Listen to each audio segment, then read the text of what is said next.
I find that the Buteyko method gives me a resource to monitor and look after my health to a far greater extent than I would have believed possible.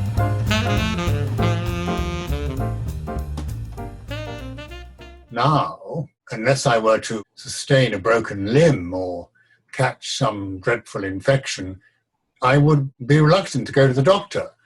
I prefer to consult a Buteyko practitioner because the science that Professor Buteyko elucidates gives one a handle on one's health to the extent that one can alter one's breathing pattern to breathe more shallowly and thus accommodate a higher level of CO2, which is vital to the smooth and optimum functioning of one's organism. Now, I'm not a scientist and I can't talk science, but I was amazed to discover that there is in the medical textbooks a norm for breathing. Most of us on the planet exceed this norm 2 or 3 times over. And this is very deleterious to our health. Now, no doctor has ever asked me whether I'm over-breathing. They check other norms, such as one's blood pressure and body temperature and pulse, but they don't check the breathing norm. And I find this rather extraordinary. I suppose a doctor might ask one if one was short of breath, but I've never been asked if I was breathing too much, let alone through the mouth. Even after the age of 30, our immune systems begin to decline. We are a prey to chronic disease.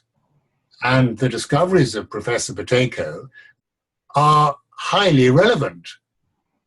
And it astonishes me that the National Health Service in Britain doesn't take the matter of our breathing more seriously. It is the one thing we do most of, and without which we'd be dead. We do it 20 or 30,000 times a day. Now, surely we should accept the possibility that it can go wrong. If we accept the possibility that everything else can go wrong, why not breathing?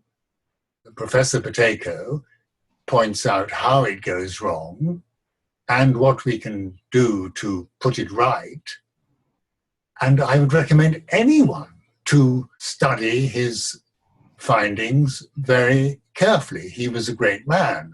It is difficult talking about the Buteyko method to people.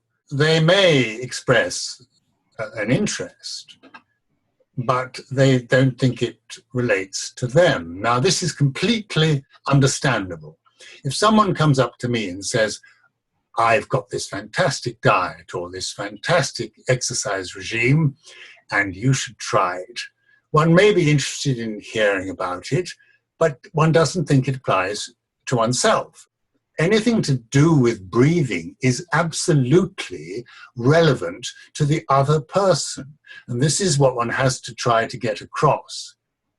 And it's very difficult to do. I think I must be blessed or just plain lucky that I've come upon the Buteyko method.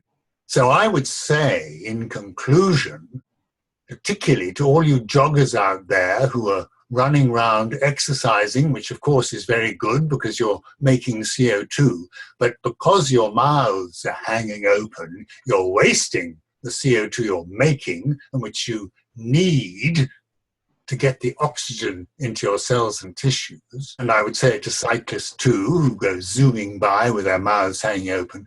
I would say, to parody a very famous statement, do not ask for whom the method calls.